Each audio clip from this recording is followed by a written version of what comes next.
மலர்கள் கொஞ்சம் சாய்ந்தால் இலைகள் தாங்க வேண்டும்.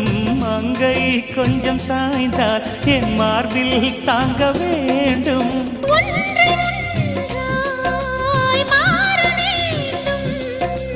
உன்னில் என்னை தேட வேண்டும். எப்போதும் இடைவிடாமலும் நகப்படாமலும் கட்டில் பூவை நீ கையாள வேண்டும். காதல் இல்லாதது ஒரு வாழ்க்கையாகுமா? கண்கள் இல்லாமலே ஒரு காட்சி தோன்றுமா? காதல் இல்லாதது ஒரு வாழ்க்கையாகுமா? கண்கள் இல்லாமலே ஒரு காட்சி தோன்றுமா? பெண்ணை தொடாதது ஒரு பெருமையா?